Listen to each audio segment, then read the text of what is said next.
हाँ भाई स्टूडेंट्स, कैसे हैं आप? ठीक चल रही है पढ़ाई? ऑनलाइन क्लासेस, ऑनलाइन कोचिंग, सब कुछ ऑनलाइन। कोरोना बढ़ता जा रहा है और हाई स्कूल को प्रमोट करने का प्रोविज़न आ गया है। इंटर का भी कुछ पता नहीं। कॉम्पिटिटिव एग्ज़ाम कब होंगे, डेट डिसाइड नहीं। खैर, कर्म करते रहना है हमें। हाँ, तो हमने जो है अभी तक डिस्कस किया था एसी करंट। अब एसी करंट की प्रॉब्लम्स देखते हैं हम। प्रॉब्लम्स ऐसी लेंगे जो कॉन्सेप्ट को और क्लियर कर सकें हमारी, और ज़्यादातर जो problem last year competitive exam में पूछी गई हैं वही हम डिस्कस करेंगे। ठीक है, तो ये प्रॉब्लम रखते हैं आपके सामने एक। ठीक। An inductor 20 millihenry, a capacitor 50 microfarad, and a resistance 40 ohm are connected in a series across a voltage of EMF V is equals to 10 sin 340t.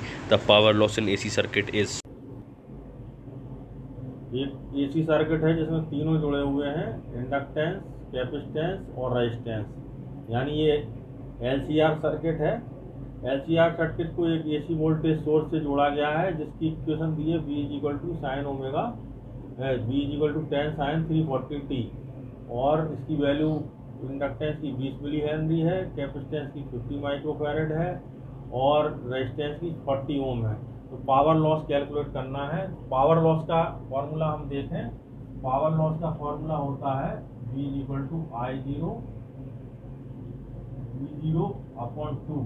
क्यों आया था? क्योंकि I0√2 और V0 IRMS और VRMS था, उसका √2 तो रूट हो गया था, मतलब यहाँ था P is equal to IRMS VRMS √2 upon VRMS RMS is equal to cos phi. ये था फॉर्मूला।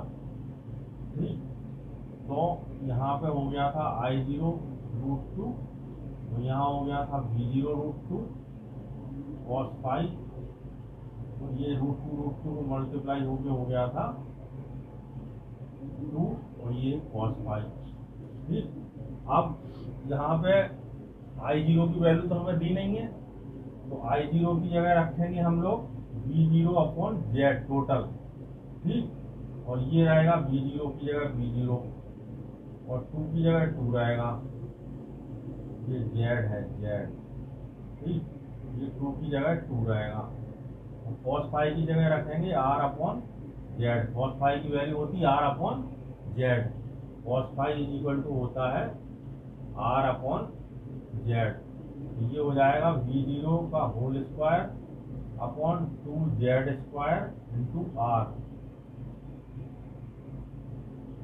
ठीक, ये P पावर लॉस का फॉर्मूला आ जाएगा। तो सबसे पहले हमें क्या निकालना है? इसमें से Z निकालना है। R दिया हुआ है और V0 भी दिया है। इसको कंपेयर करेंगे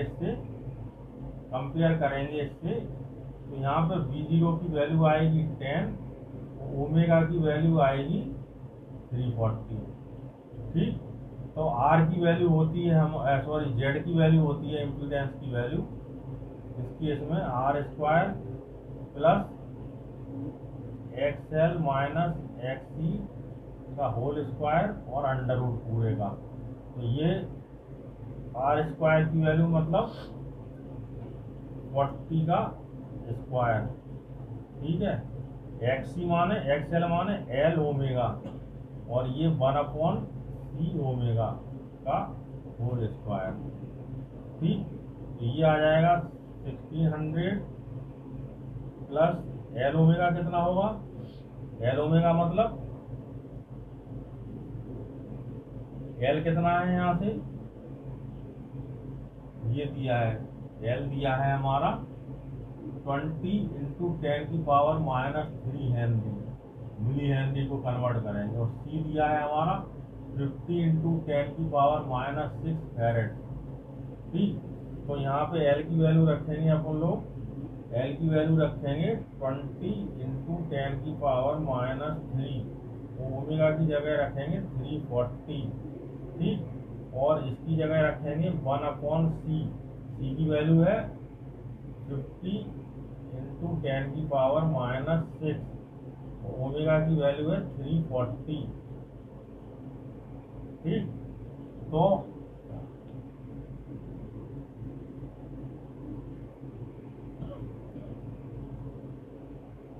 इसको कैलकुलेट करेंगे हम लोग तो ये आ जाएगा 1 प्लस ये हो जाएगा 6800 इंटू 10 की पावर -3।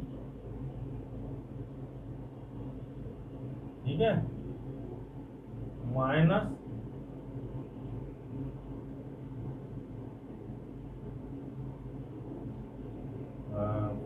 5 4 या 20 कैरी 2 5 3 या 15 और 2 17।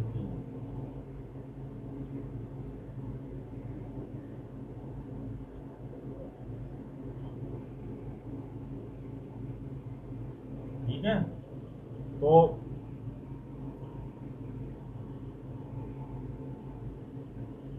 ये आ गया। तो इसको हम लिख देंगे, ये इसका स्क्वायर चल रहा है सर 1600 प्लस 6.8 आ जाएगा जी। इधर जब माइनस हटाएंगे तो माइनस, इसका डिवाइड करिए, ऊपर हो जाएगा 10 की पावर 6, 1 2 3 4 5 6 अपॉन 1700। ठीक है, का होल स्क्वायर 1 1 1 2। ठीक है, ये 1000 में 17 का डिवाइड करना है। ठीक है, ये एक्चुअली XL डिफरेंस एक्स ही होता है, जो भी ज़्यादा हो। ठीक है, जो भी ज़्यादा हो तो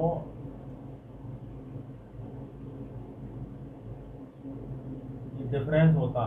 तो ये यहाँ आया, हम यहाँ पर देखेंगे इसको, आर स्क्वायर की वैल्यू 1600 माइनस ये था आपका 6.8 माइनस 58.8। ठीक है, का होल स्क्वायर। तो ये तो ठीक था, प्लस था यहाँ पे, और ये डिफरेंस था। क्या था? ये डिफरेंस था। तो ये इधर से माइनस हो जाएगा 1600 प्लस 58.8 में से 6.8 जाएगा तो ये बचेगा 52। कितना बचेगा? 52 का होल स्क्वायर। कितना होगा? 52 का होल स्क्वायर। ठीक,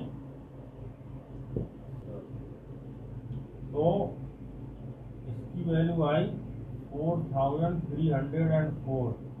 इसमें 16, इसकी वैल्यू आई 2704 और इसको जोड़ के आई वैल्यू 4304। तो इसका एलसीएम निकालिए आप।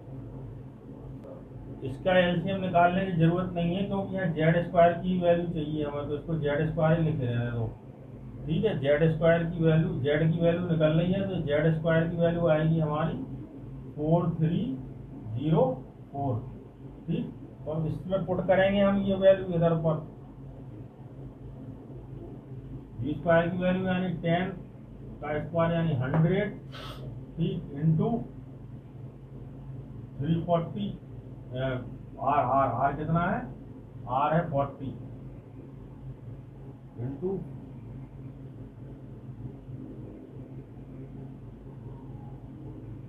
40।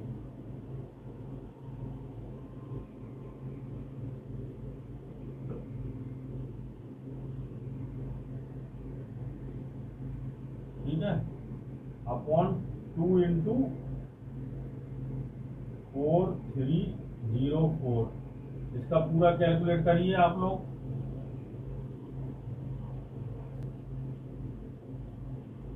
2000/4304।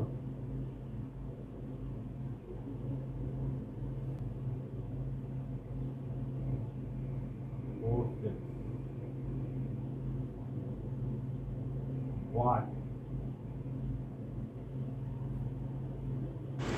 In an electrical circuit, R, L, C and AC voltage source are all connected in series. When L is removed from the circuit, the phase difference between the voltage and the current in the circuit is pi/3. If instead C is removed from the circuit, the phase difference is again pi/3. The power factor of the circuit is. ये तीनों circuit में जुड़े हुए हैं।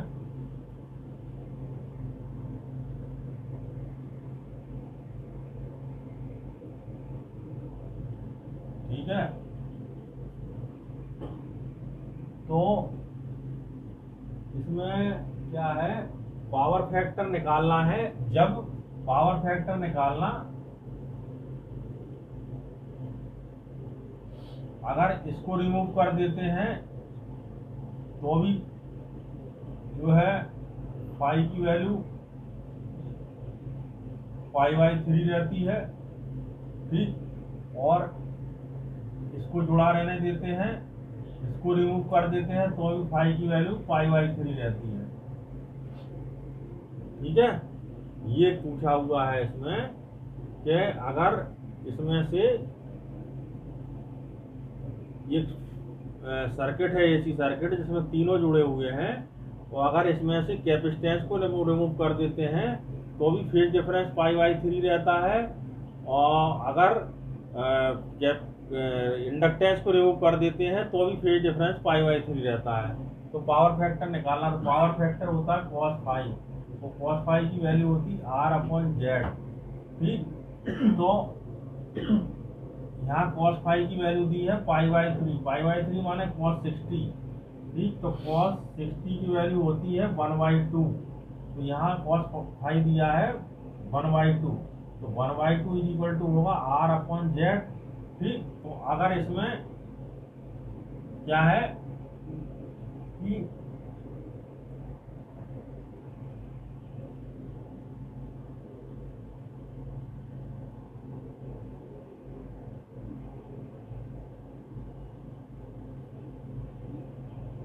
ये phase difference pi/3 दिया है, phase difference माने फाई, तो जब दो जुड़े हैं तो R है। अब पहला मान लो दो जुड़े थे केवल, यानी इंडक्टेंस और रेजिस्टेंस जुड़ा था, तो R² प्लस XL का स्क्वायर। ठीक, तो इसका हम स्क्वायर करेंगे तो R² प्लस XL का स्क्वायर। ठीक है, तो ये हो जाएगा हमारा XL² plus R² is equal to 4R², तो XL² इज इक्वल टू हो जाएगा 3R²। ठीक, ये एक रिलेशन आया पहले केस में जबकि हम C को हटा देते हैं। अब दूसरे केस में जबकि हम पहले केस में जबकि हम C को हटा देते हैं तो ये वाला रिलेशन आया। ठीक, अब दूसरे वाले केस में जबकि हम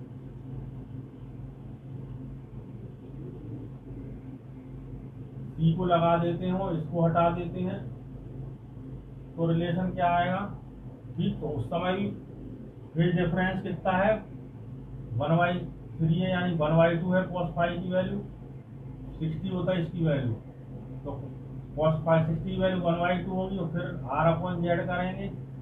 ठीक है, तो R/Z करेंगे तो यहाँ से भी जब इसी तरह का आएगा हमारा 1/2 R/R² प्लस, अब कौन सा जुड़ा है, XC जुड़ा है, XC², तो यहाँ 1/4 वही आएगा बिल्कुल सेम, R² प्लस XC का स्क्वायर, इधर हट गया तो ये स्क्वायर कर दिया, तो R² प्लस XC का स्क्वायर, तो माने यहाँ भी क्या आ जाएगा XC² इज इक्वल टू भी हो जाएगा 3R² दोनों केस में। तो क्या हो जाएगा जब हम इसका पावर फैक्टर निकालेंगे तो इसकी वैल्यू होती R अपॉन पावर फैक्टर जब निकालेंगे, जब तीनों जुड़े हैं, ये वाला केस है, तो इसमें जब तीनों जुड़े उस समय पावर फैक्टर निकालेंगे हम। इस केस में पावर फैक्टर निकालेंगे हम, cos फाई निकालेंगे, तो cos फाई की वैल्यू कितनी आएगी ये निकालना है हमें। तो cos फाई की वैल्यू R अपॉन जेड होती, जेड माने R square plus XL minus XC का स्क्वायर। अब यहाँ से हमें क्या दिख रहा है कि XL भी XC के बराबर है। यहाँ से हमें क्या आया, क्योंकि दोनों केस में वो था, फेज डिफरेंस सेम था, तो XL इक्वल टू क्या आ गया हमारा, XC आ गया। तो यानी ये रेजोनेंस में है, यानी जब XL माइनस XC 0 होगा तो R स्क्वायर का अंडर रूट R होता, तो cos फाई की वैल्यू कितनी आ जाएगी यहाँ पर 1। तो इसमें पावर फैक्टर कितना आ गया हमारा, 1 आ गया। क्लियर हुआ कि नहीं हुआ भाई? हमें इसमें पावर फैक्टर पूछा है जबकि तीनों जुड़े हुए हैं, और फेज डिफरेंस जब एक हटा देते तो π/3 दिया है, और जब उसको लगा के दूसरा हटा देते, माने कंडक्टर को हटा के कैपेसिटेंस लगा देते तब भी π/3, और जब कैपेसिटेंस को हटा के इंडक्टेंस लगा देते तब भी 1/2 है, माने π/3 है।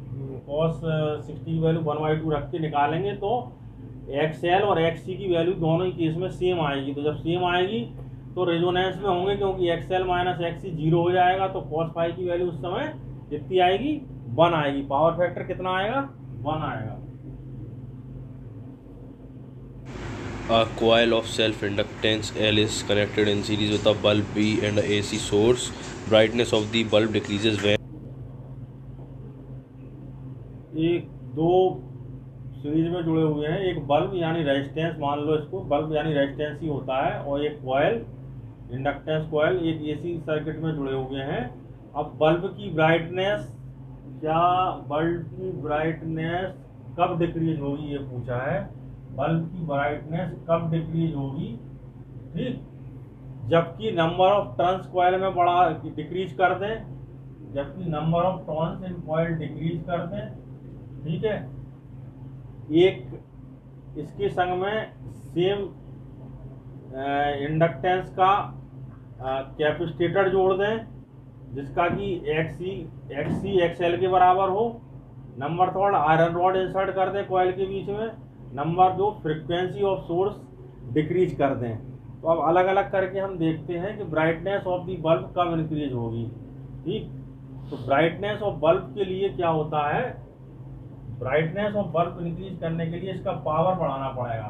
तो पावर कब बढ़ेगा, पावर जब बढ़ेगा जब I स्क्वायर R तो यहाँ कांस्टेंट रहेगा, बल्ब है जितना उसका R है उतना है, लेकिन जब I हम बढ़ा देंगे, जब I बढ़ा देंगे तो P बढ़ जाएगा, यानी P is directly proportional to I है, यानी P बढ़ाने के लिए I बढ़ाना पड़ेगा।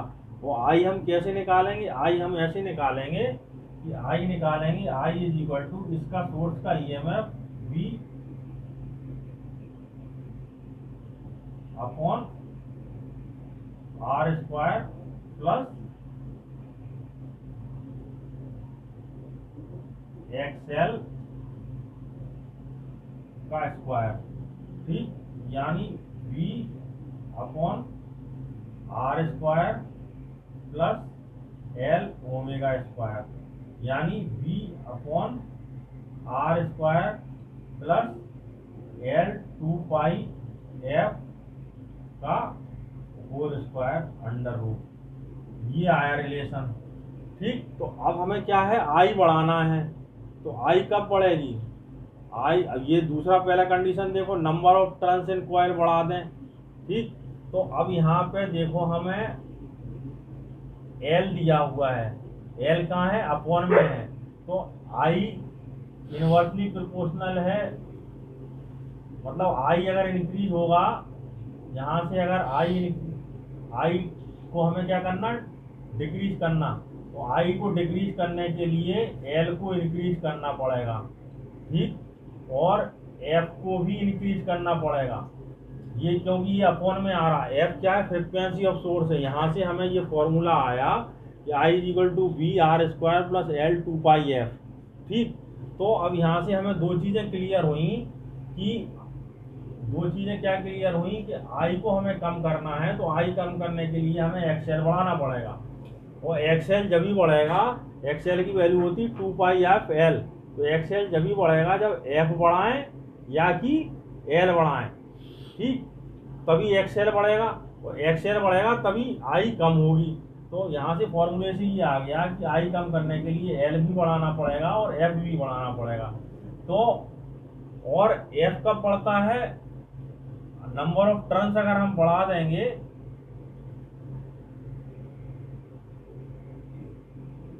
हाँ, अगर हम नंबर ऑफ टर्न्स कॉइल में कम कर देंगे, पहला हमारा कुछ कंडीशन ये है कि अगर हम नंबर ऑफ टर्न्स कम कर देंगे तो एल इज इक्वल टू होता है, अगर वो सोलेनॉइड है तो μ0 N I ये होता है। तो number of turns per unit length, अगर number of turns per unit length अगर हमारे घट जाएंगे, ठीक, तो एल भी घट जाएगी हमारी, जबकि यहाँ पे एल को हमें बढ़ाना है। हमारी कंडीशन ये आ गई कि आई घटाने के लिए एल बढ़ाना है, तो यहाँ क्या होगा, हम अगर एन घटा देंगे तो एल भी घट जाएगी, जबकि एल बढ़ाना है तब हमारी आई घटेगी, तो ये वाला गलत हो गया। अब XL is equal to XC connected, मतलब एक्सी कनेक्ट कर दें, एक्सएल के बराबर हो जिसकी कि वो क्या कहना चाहिए, इसका जो प्रतिघात होता है, इंडक्टेंस होती है, वो एक्सी एक्सएल के बराबर हो। तो अगर एक्सएल एक्सी के बराबर होगा तो आई इज इक्वल टू क्या हो जाएगा, V/R हो जाएगा। क्यों, क्योंकि एक्सएल माइनस एक्सी जब बराबर हो जाएंगे तो इसकी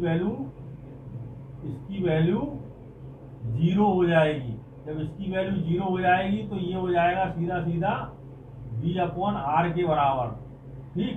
तो ये हट जाएगा, यानी अभी क्या जुड़ा था इसके अपोन में, अभी अपोन में जुड़ा हुआ था एक्सएल, तो एक्सएल हट जाएगा, फिर अकेला आर बचेगा। अपोन की वैल्यू बढ़ रही है तो आई की वैल्यू घट जाएगी। इस केस में अगर हम इसको इसके बराबर कर देंगे, यानी एक्सएल माइनस एक्सी कर 0 कर देंगे, अभी क्या है, अभी हमारा इक्वेशन ये है R² प्लस XL²। अब इसको हटा ही देंगे क्योंकि ये एक्सएल माइनस एक्सी 0 हो जाएगा जुड़ के, तो ये हट जाएगा, तो अकेला जे बचेगा, तो अपोन वाली वैल्यू क्या हो रही है, इस समय घट रही है, अपोन वाली वैल्यू इस समय घट रही है, तो आई की वैल्यू बढ़ रही है, जबकि आई की वैल्यू हमें डिक्रीज करना है, तो जे वाला भी गलत। अब चौथा वाला और देखें, F of AC circuit decrease, हमने देख लिया एफ बढ़ाने पर ही करंट बढ़ती है, क्योंकि एफ बढ़ाने पर ही एक्सएल बढ़ेगा, ठीक, तभी करंट कम होगी। जबकि ये कह रहे हैं कि एफ एसी सर्किट का डिक्रीज करते, तो ये भी गलत। अब आयरन रॉड को अगर हम इंसर्ट कर देंगे इसमें इस तरह से आयरन रॉड को हम इंसर्ट कर देंगे इसमें, तो एल की वैल्यू इंक्रीज हो जाएगी, ठीक, और जब एल की वैल्यू इंक्रीज हो जाएगी तो आई की वैल्यू घट जाएगी, यानी ये वाला ऑप्शन सही है। क्लियर हो गया। A series RC circuit is connected to an alternating voltage source. Consider two situations when capacitor is filled with air and when capacitor is mica filled. Current through resistor is I and the voltage across capacitor is V. Then दो condition है, ये RC circuit है, RC circuit में पहली बार capacitor के बीच में air भरी हुई है और दूसरी बार में ये माइका भर दिया गया है, ठीक। तो अब ये पूछ रहे हैं कि VA और VB में रिलेशन क्या होगा, मतलब इसके बीच में जो कैपेसिटर के प्लेट्स के बीच में जो पोटेंशियल डिफरेंस है, वो पहले जब एयर थी तो VA था, और जब माइका है यानी सेकंड कंडीशन B कंडीशन में, ये A कंडीशन है, A कंडीशन में VA था, और B कंडीशन ये है, B कंडीशन में ये VB है। तो V और VB में क्या रिलेशन है ये पूछ रहे हैं हम, जबकि दूसरी बार में क्या जोड़ भरा है, उसमें माइका भर दिया गया, ठीक। तो ये कंडीशन कैसे निकलेगी हम, तो सबसे पहले हम I निकाल लें, तो I की वैल्यू क्या होगी, I की वैल्यू होगी हमारी ये वोल्टेज का source upon R square plus 1 upon C omega का होल स्क्वायर। ठीक, अब इसमें वोल्टेज कितना निकलेगा, वी आर निकलेगा आई आर के बराबर। ठीक, तो आई, यहाँ आर तो कांस्टेंट होगा, आर तो ये कांस्टेंट होगा, तो वी इनवर्सली प्रोपोर्शनल किसके हो जाएगा, ये वी आर इनवर्सली प्रोपोर्शनल किसके हो जाएगा, आई के इनवर्सली प्रोपोर्शनल हो जाएगा। ठीक, और जब सी क्या होती है, सी होती है एप्सिलॉन 0 के ए अपॉन डी। ठीक, तो इस समय ये कब है, जब एयर फील्ड है तो कितनी है, सी ए इज इक्वल टू है epsilon not a upon D, और सी बी कब है, जब ये कि इसके बीच में परावैद्युतांक पदार्थ भरा हुआ है, डाइलेक्ट्रिक सब्सटेंस भरा हुआ है माइका, तो के ए अपॉन डी, तो C B will be more than C A होगी। ठीक है, क्योंकि के की वैल्यू ज़्यादा रहती है, इसकी एयर के लिए 1 होती है। तो जब इस वाले केस में, अब इसकी बात करें हम, तो इस वाले केस में क्या होगा, जबकि इस वाले केस में क्या होगा, वी आर इनवर्सली। अब यहाँ क्या है, ये समझो, यहाँ पर, यहाँ आई, दोनों केस में देखते हैं हम आई की वैल्यू, इस केस में भी और इस केस में भी। अब इस केस में आई की वैल्यू क्या होगी, इस वाले केस में आई की वैल्यू क्या होगी, यहाँ सी बढ़ गया तो ये जेड कम हो गई, सी बढ़ गया तो जेड कम हो गई, जेड बढ़ गई कम हो गई तो आई बढ़ गई। यहाँ पे क्या हुआ, सी डिक्रीज हो गई, सी इंक्रीज हो गई। यहाँ पर जब ये बढ़ गया तो सी इंक्रीज हो गई, सी इक्वल टू क्या होता है, के अपॉन टी। जब इस केस में सी इंक्रीज हो गई तो जेड की वैल्यू क्या होती, 1 upon C omega, R square plus 1 upon C omega का होल स्क्वायर। तो यहाँ पर जेड की वैल्यू क्या हो गई, जेड की वैल्यू डिक्रीज हो गई, क्योंकि सी ओमेगा अपॉन में है। जब यहाँ पे जेड की वैल्यू डिक्रीज हो गई तो आई की वैल्यू क्या हो जाएगी, यहाँ पे इंक्रीज हो जाएगी, यहाँ पे आई की वैल्यू इंक्रीज हो जाएगी, इस केस में आई की वैल्यू इंक्रीज हो जाएगी। इस केस में क्या है, इस केस में यहाँ पे सी यहाँ पे क्या है, सी कम है यहाँ पे, क्योंकि सी के संग में के नहीं जुड़ा, तो यहाँ पे सी कम है। तो सी कम है तो जेड बड़ी होगी, जब जेड बड़ी होगी तो आई की वैल्यू कम होगी, तो यहाँ पे आई की वैल्यू कम होगी इस वाले केस में। जब यहाँ पर आई की वैल्यू कम होगी तो इसके बीच में वोल्टेज डिफरेंस क्या होता है, हमारा वोल्टेज डिफरेंस इसके बीच में V R is equal to होता है आई इंटू आर। तो ये वाला वोल्टेज डिफरेंस इस केस में, यहाँ पे ये वाला वोल्टेज डिफरेंस कम होगा, और इस केस में ये वाला वोल्टेज डिफरेंस यहाँ पे बड़ा होगा। ठीक, इस वाले केस में ये वोल्टेज डिफरेंस कम होगा, ये वोल्टेज डिफरेंस बड़ा होगा, ऐसा शो करें, ये बड़ा होगा और ये कम होगा। क्यों, क्योंकि यहाँ पे आई की वैल्यू कम है और यहाँ पे आई की वैल्यू ज्यादा है। जब ये वाला वोल्टेज डिफरेंस कम होगा, ठीक, तो ये वाला बढ़ता है वोल्टेज डिफरेंस इस केस में। यहाँ से यहाँ जाने पर ये, यानी जब हम माइका की प्लेट घुसेड़ते हैं, इसके बीच में इंसर्ट करते हैं, तो रेजिस्टेंस के का जो वोल्टेज डिफरेंस है, रेजिस्टेंस के दोनों सिरों का वोल्टेज डिफरेंस है, वो क्या होता है, इंक्रीज होता। तो प्लेट्स, तो फिर इंडक्टेंस कैपेसिटेंस के बीच का वोल्टेज डिफरेंस घटेगा, ये घटेगा, क्योंकि ये तो दोनों को मिला के है, ये दोनों को मिला के है। तो जब ये सीरीज में है दोनों, तो सीरीज में जब एक का वोल्टेज डिफरेंस बढ़ता है तो दूसरे का वोल्टेज डिफरेंस घटता है। तो इस केस में अगर हम माइका इंसर्ट करेंगे तो क्या होगा, माइका इंसर्ट करने पर वीबी लेस होगा वीए से, क्या होगा, वीबी लेस होगा वीए से।